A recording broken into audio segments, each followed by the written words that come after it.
সম্মানিত ভাই ও বোনেরা, খুলনাকে একসময় বলার রাজধানী, আজকে শিল্প 54 বছরে বিকশিত না হয়ে মুখ থুবড়ে পড়ে আছে।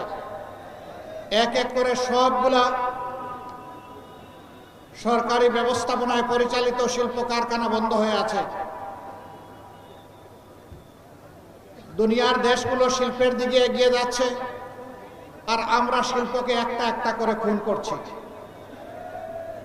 আপনাদের স্মরণ থাকার কথা, 2001 থেকে 2006 4 দলীয় জোটের একটা সরকার ছিল। আমাদের সেই সময়ের সম্মানিত আমির শহীদ মৌলানা মতিউর রহমান নিজামী, তিনি এক সময় এসে 15 বছরের মাথায় শিল্পমন্ত্রীর দায়িত্ব পেয়েছিলেন। দায়িত্ব হাতে নিয়ে বলেছিলেন, আল্লাহ আমাকে তৌফিক দিলে আমার মেয়াদকালে নতুন করে আর একটি শিল্প কারখানায় তালা ঝুলাতে আমি দেব না। তিনি বলেছিলেন, আমি আমার যেটুকু যোগ্যতা আছে সবটুকু উজাড় করে বন্ধ তালাবদ্ধ কারখানাগুলো আমি খুলে দেওয়ার চেষ্টা করব। এবং বাংলাদেশে তিনি তাই শুরু করেছিলেন। তার রেখে যাওয়া অসমাপ্ত কাজ এখন বাংলাদেশ জামাতে ইসলামী সহ 11 দল সম্পন্ন করতে চায়। এই শিল্প কারখানাগুলো বন্ধ হওয়ার কারণে লক্ষ লক্ষ শ্রমিক বেকার হয়ে পড়েছেন। এখানে একজন মানুষ বেকার হয়নি, একজন মানুষ বেকার হওয়ার সাথে সাথে একটা পরিবার বিপদের মুখে পড়ে গিয়েছে। আমরা ইনশাআল্লাহ জনগণের ভালোবাসায়, সমর্থনে, ভোটে, রায়ে, আল্লাহ তাআলার ইচ্ছায় যদি এদেশের সেবা করার সুযোগ পাই, আমরা কথা দিচ্ছি বন্ধ নয়, বন্ধগুলা খুলব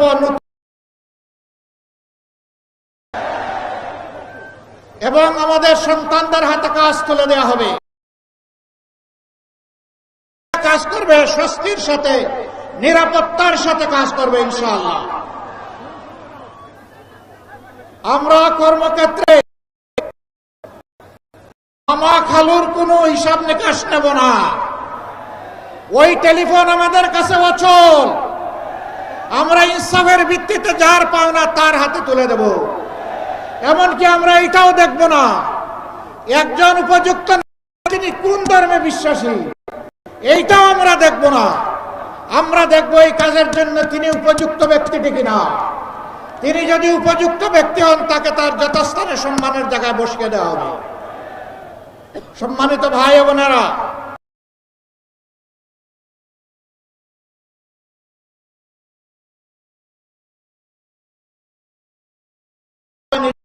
সেই অন্য কেউ নির্যাতিত হননি।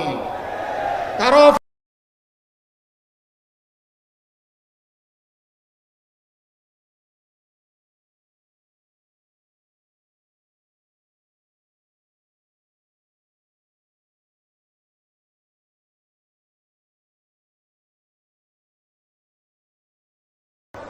কারো সংগঠনকে নিষিদ্ধ ঘোষণা করা হয় নাই। এই সবগুলা ছিল জামাতে ইসলামী।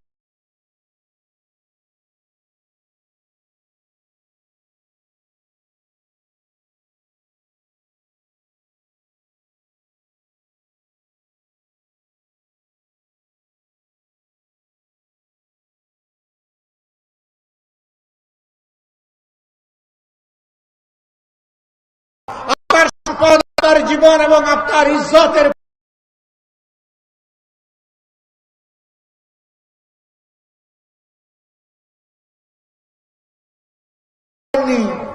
আমাদেরকে আপনারা আদর করে ভালোবেসে আপনাদের কুলে বুকে আমাদেরকে ঠাঁই করে দিয়েছিলেন।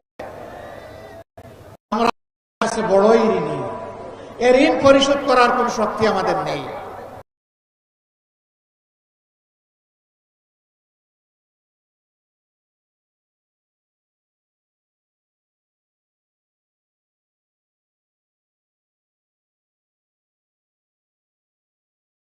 যেভাবে আপনারা আমাদের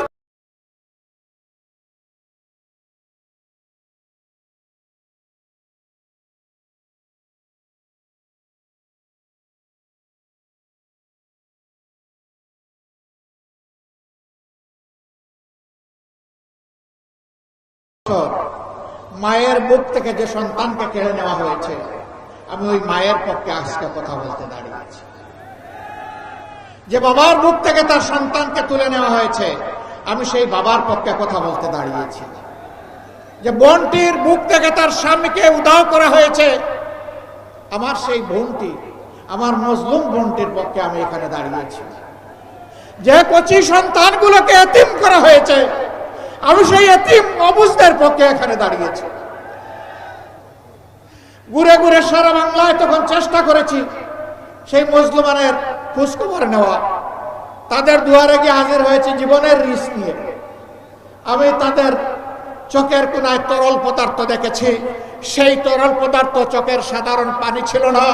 তাদের আপনজন প্রিয়জন হারানো যে মানুষগুলো দুনিয়া থেকে চলে গিয়েছে, তাদের রক্তের ফুটা আমি চোখের কোনায় দেখতে পেয়েছিলাম।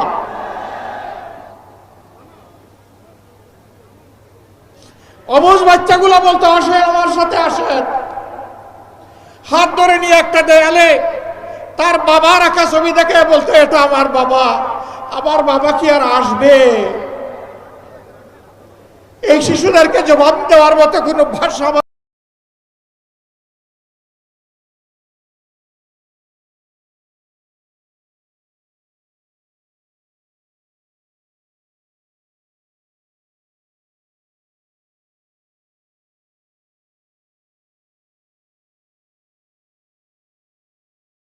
দাঁড়িয়েছি 18 কোটি মানুষের পক্ষে, সিন্ডিকেট করে চাঁদাবাজের কবলে ফেলে যাদের উপর আর্থিক, দৈহিক, মানসিক সব ধরনের নির্যাতন করা হয়েছে।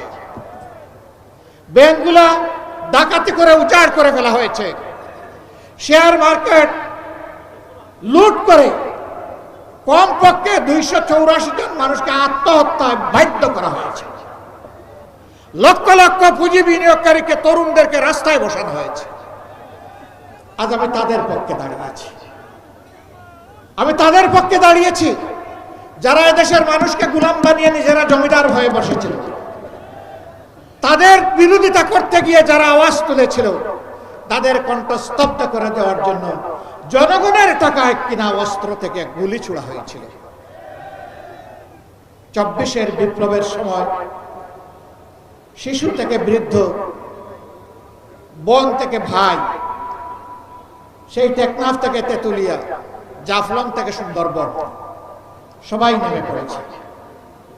মা তার 10 মাসের কুলের অবুঝ শিশু নিয়ে রাস্তায় নেমে পড়েছেন রাজধানী ঢাকার উত্তরায়। সাংবাদিক বন্ধুরা প্রশ্ন করেছে, মা আপনি এই সাংঘাতিক কাজটা করতে গেলেন কেন? তিনি জিজ্ঞেস করলেন, আমি কি সাংঘাতিক কাজ করলাম?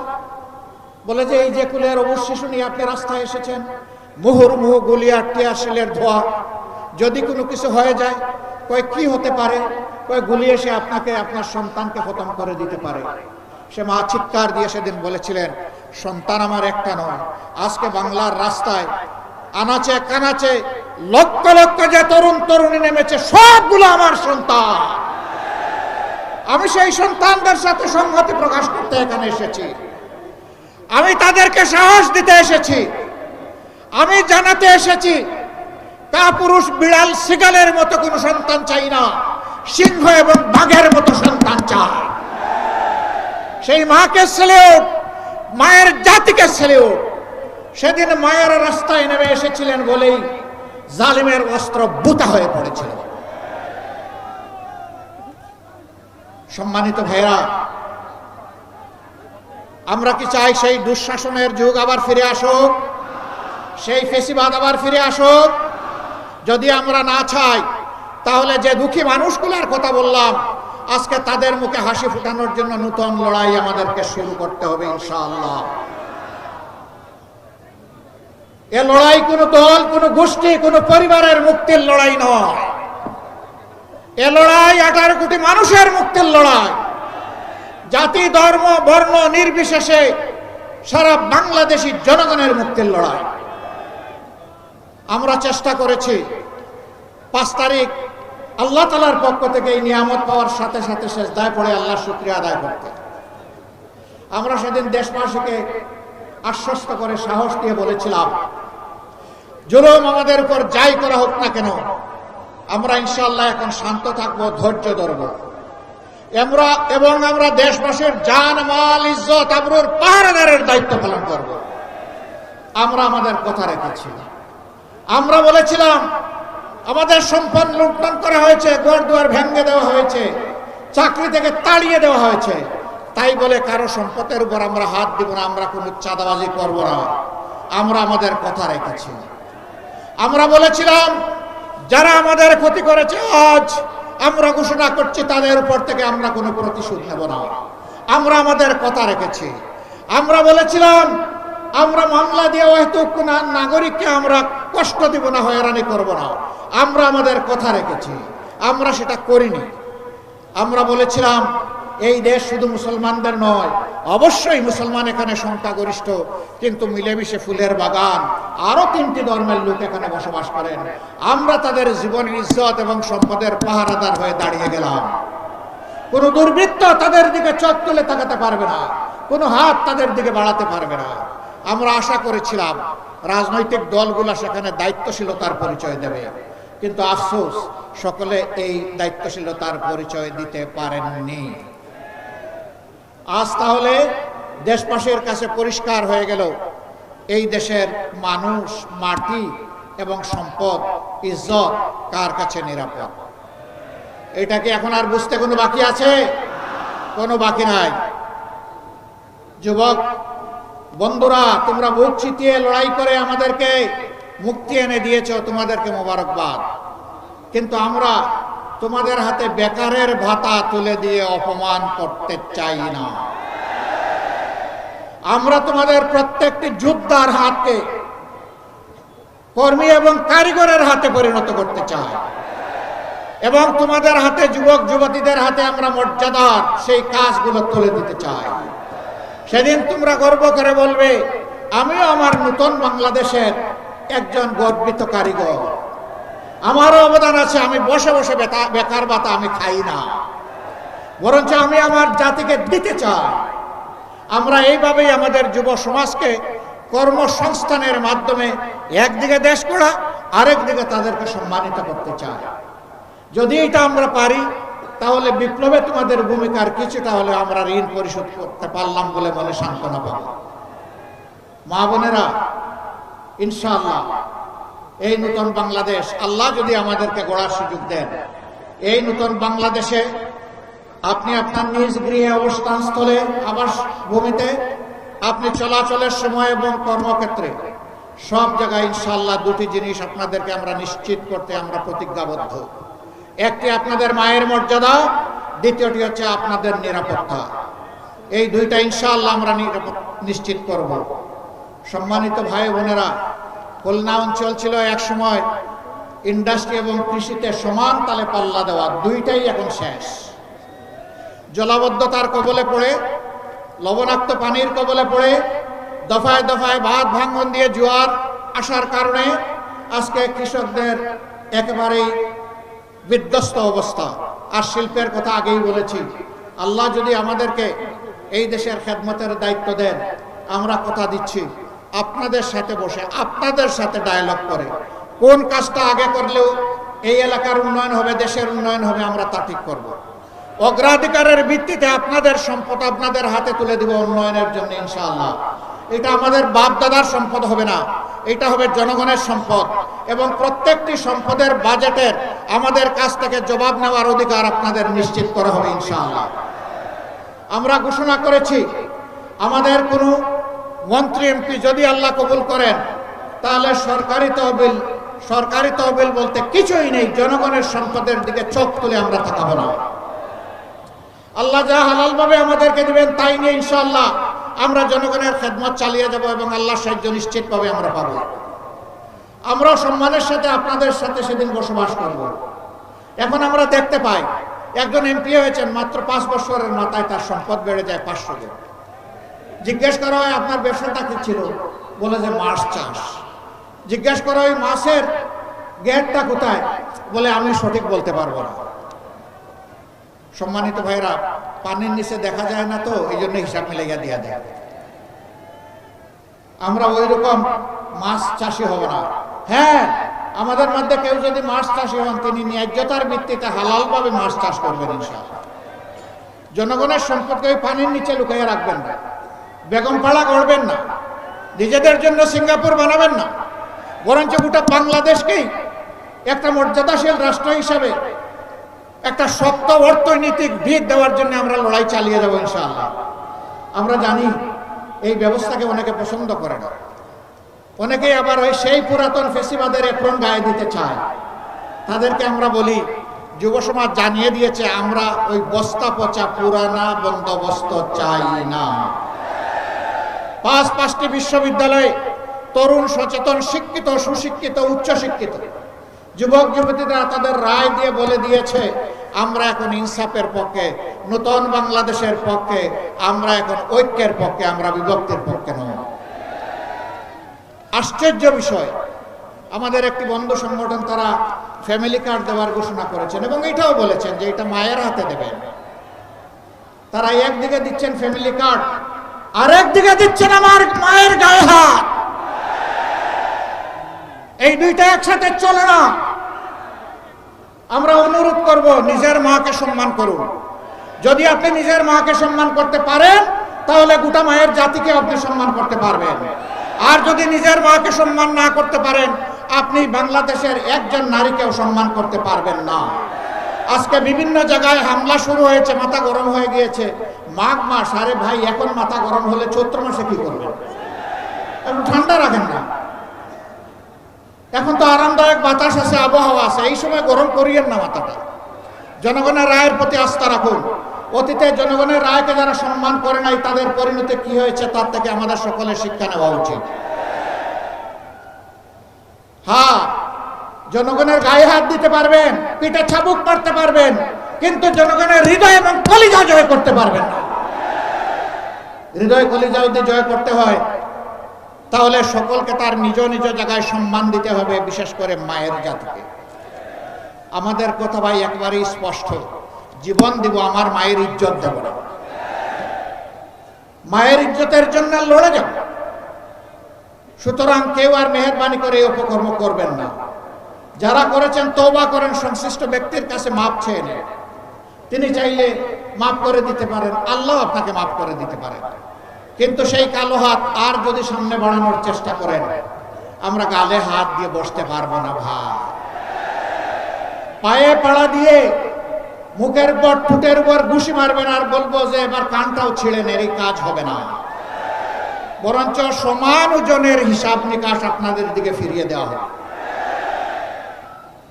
আমরা কারো পায়ে পাড়া দিয়ে ঝগড়া বাঁধাতে চাই না, কিন্তু কেউ ঝগড়া বাঁধাতে আসলে ছেড়েও দেওয়া হবে না। পারবেন আপনারা? এখন থেকে পাহারাদারের ভূমিকা পালন করবেন।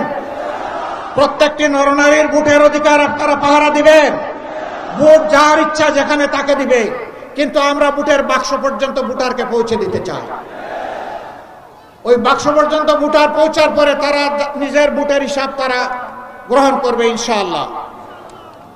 আমরা 13 তারিখ থেকে আল্লাহ তাআলার দরবারে একটা নতুন বাংলাদেশ চাই, একটা অভিশাপ মুক্ত বাংলাদেশ চাই।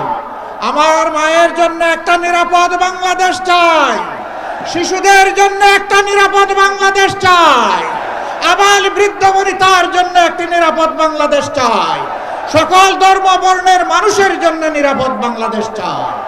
সেই বাংলাদেশ চাইলে এখন থেকে দুটি ভোটের ব্যাপারে কঠিন সিদ্ধান্ত এবং স্পষ্ট সিদ্ধান্ত নিতে হবে। হ্যাঁ ভোট মানেই হচ্ছে আজাদি, না ভোট মানে হচ্ছে গুলামি। এবার আপনারা বলুন, আজাদি না গুলামি? আজাদি না গুলামি? 12 তারিখ ভোট হবে ইনশাআল্লাহ হায়ের পক্ষে। প্রথম ভোট হা, এরপরের ভোটটি হবে ইনসাফের পক্ষে।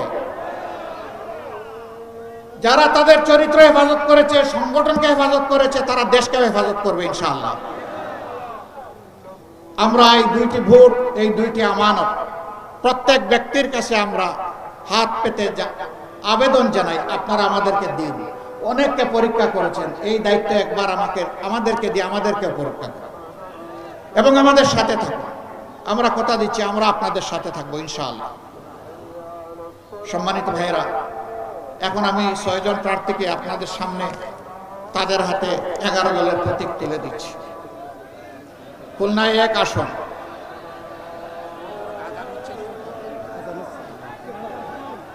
আজান তো হবে। আচ্ছা, আজানটা শেষ হোক, সবাই কেউ যাবেন না, থাকবেন, আমরা 3-4 মিনিটের মধ্যে শেষ করে দেব। আমি ডানপন্থী, আমার ডান দিকে আসতে হবে, আমি বামপন্থী না তো। আর এইদিকে ডান, এইদিকে আসতে হবে।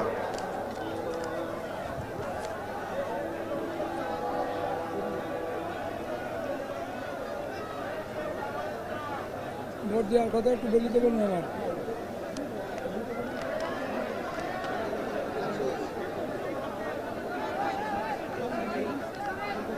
শেষ হয়েছে, আলহামদুলিল্লাহ। এবার আমরা দাঁড়িপাল্লা তুলে দিচ্ছি। খুলনা 1 আসনের আমাদের 11 দলের প্রার্থী বাবু কৃষ্ণ নন্দী। মার্কা আছে? কোরসে মার্কা? জোরে সুরে সারা দেশে, খুলনায় 12 তারিখ সারাদিন ইনশাল্লাহ, ইনশাল্লাহ। জাযাকুমুল্লাহু খায়রান। দাদা একটু সরেন, এখন দ্বিতীয় ব্যক্তি আসবেন। এবার খুলনা 2 আসন অ্যাডভোকেট শেখ জাহাঙ্গীর হুসাইন আসেন, পাশে দাঁড়ান। জি, আলহামদুলিল্লাহ। তার হাতেও ইনসাফের প্রতীক দাঁড়িপাল্লা তুলে দিলাম। একটা আওয়াজ দিন, প্রতীক পাওয়া গেল। কোন সে প্রতীক? আরো জুড়ে বিজয়ের। ধরছো না কেন? তোমার হাতে দিয়েছি, তুমি হাত উঠাও। বেটা ব্যাক করে ধরো শক্ত করে। আসো, সামনে আসো। 12 তারিখ সারাদিন মা বোনেরা ভোট দিন, দাঁড়িপাল্লা বেছে নিন। আপনারা দাঁড়িপাল্লার বিজয় নিয়ে ইনশাল্লাহ 12 তারিখ গড়ে ফেলবেন। এরকম লাজুক হয়েছে জননেতা। খুলনা 3 অধ্যাপক মাজেদুর রহমান, না? হ্যাঁ, মাহফুজুর রহমান, তো নাম তো লেখছেন। আলহামদুলিল্লাহ, বিশিষ্ট শিক্ষাবিদ, খুলনা মহানগরী জামাতের সম্মানিত আমির অধ্যাপক